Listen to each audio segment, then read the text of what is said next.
В первую очередь хочу поблагодарить организаторов сегодняшнего мероприятия, Виталий Викторович, Олег Несторович. Очень актуальная тема, очень актуальный вопрос. Все доклады, которые прозвучали и еще прозвучат, они наполнены реальным содержанием, но и такими тревожными сигналами, которые действительно в нашей реальности присутствуют. Вот вчера буквально, позавчера ночью мы наблюдали атаку БПЛА по Адлерскому аэропорту. Буквально 2 или 3 года назад такое себе и представить было сложно. Но это реальность, в которой мы живем, это реальность, к большому сожалению, как говорят многие эксперты, военные в том числе, она будет только ухудшаться. Поэтому вот здесь прозвучало о том, что нам необходимо обновить военную доктрину. Рауль Валерьевич, секретарь Совета Безопасности, об этом сказал. Это хорошо. Как говорится, лучше поздно, чем никогда. Мое мнение такое. Военная доктрина Абхазии должна исходить из самого худшего сценария для нас. Наихудший сценарий. А какой он может быть? Это сценарий, когда мы со своим, на сегодняшний день, объективно говоря, хорошо подготовленным потенциальным противником, а потенциальный противник у нас один — это Грузия. Вот наихудший сценарий для нас — это когда мы со своим вот этим хорошо подготовленным противником останемся на какой-то период времени один на один.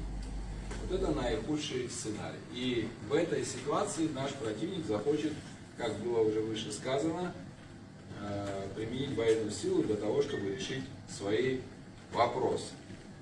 На мой взгляд, военная доктрина Абхазии, я сейчас не буду детализировать, здесь уже выше Тимур Йосипович прекрасно изложил, на мой взгляд, то, что нужно делать.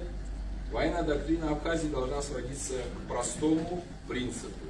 И такие военные доктрины в мире уже существуют. Вот в Израиле такая, к примеру, доктрина.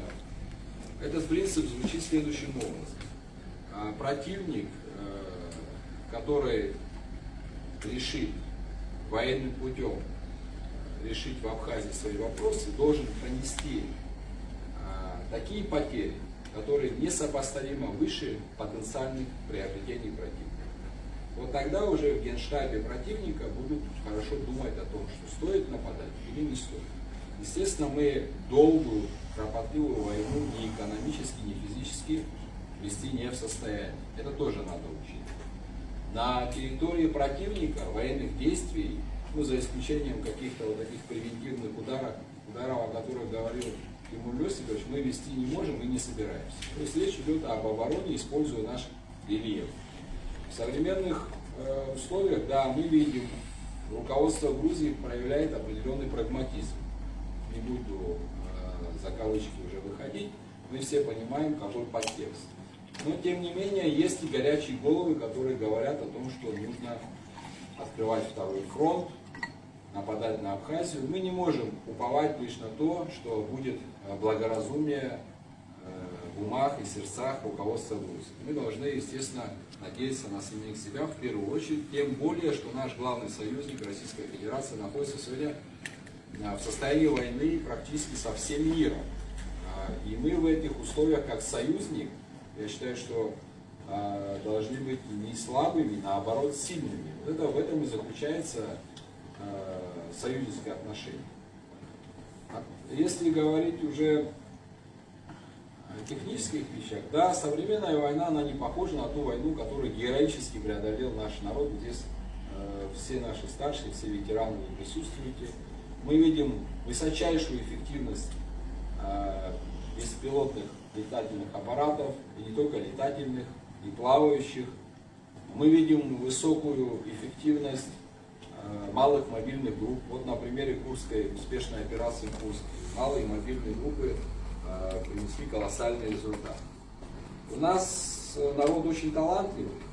И то, о чем вот здесь было выше сказано, то, что кустарным образом, у нас уже производят беспилотные летательные аппараты, у нас есть энтузиазм. Я знаю, что и Министерство обороны надо отдать должное, в этом отношении пытается как-то соорганизоваться, но всего этого недостаточно. Объемы и масштабы не соответствуют времени, не соответствуют потенциальным угрозам, которые есть на самом деле. А народ у нас талантливый, вот яркий пример, в музее боевой славы здесь в городе Сухум стоит морской беспилотный плавательный аппарат, который разработал еще в 1992-1993 году покойный ныне Царство Небесное Адбур Иналыпов. Тогда об этом вообще никто и думать не мог, а он разработал, и вот у нас стоит экспонат. Поэтому этот потенциал нашего народа надо использовать, привлекать специалистов извне.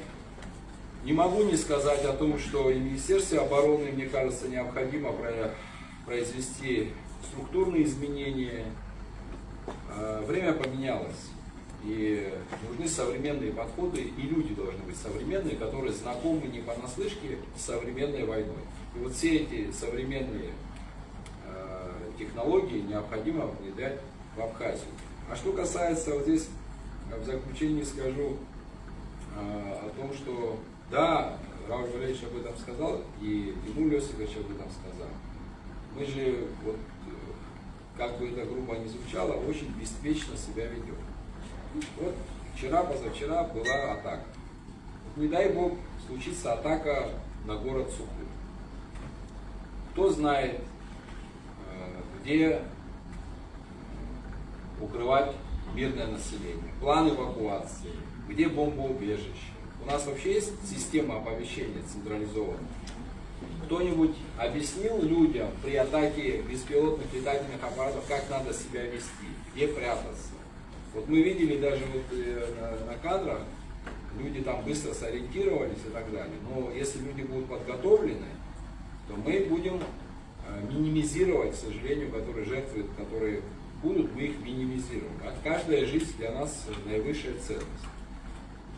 Вот эти вот, казалось бы, мелочи, они сыграют в определенный момент ключевую роль. Но еще раз в заключение хочу сказать, мне бы хотелось, чтобы в кратчайшие сроки, и мы готовы в этом плане содействовать и помогать, в кратчайшие сроки мы полностью реформировали всю систему обороны и безопасности. Это не только Министерство обороны, это речь идет и о гражданской обороне, это речь идет о мобилизационной подготовке, и это целая экосистема.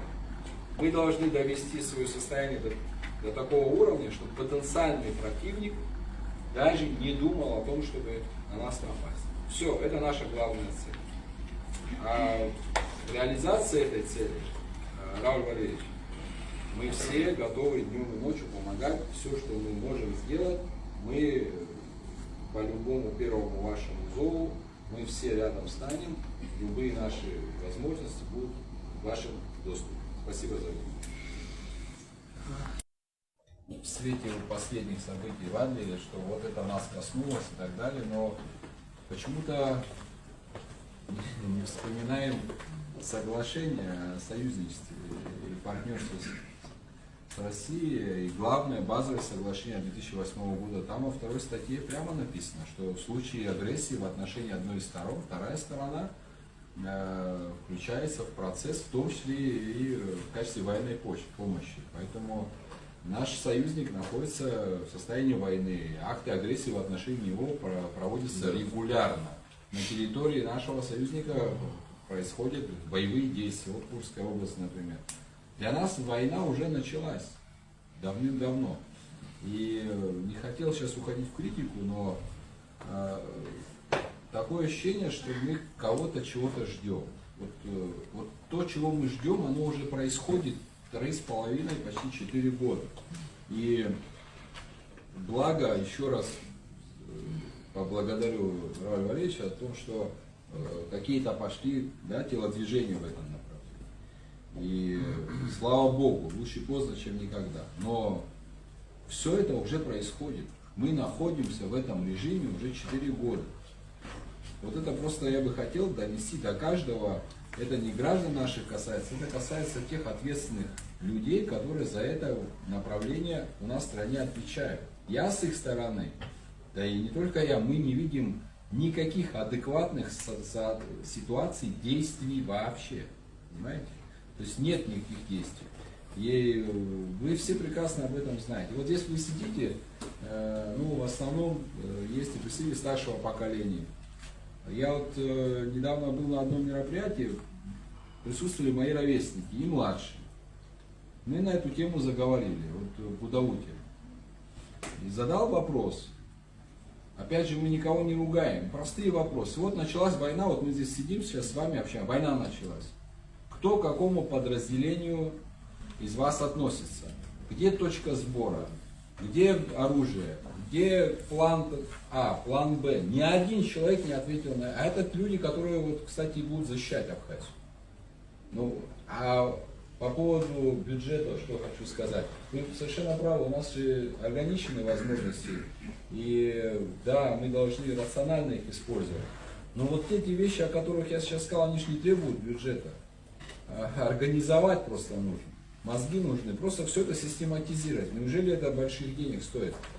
Распределить, обозначить, провести соответствующие сборы, учения. Это же не так дорого. Об этом надо вести речь. Спасибо. Ну, вы в своем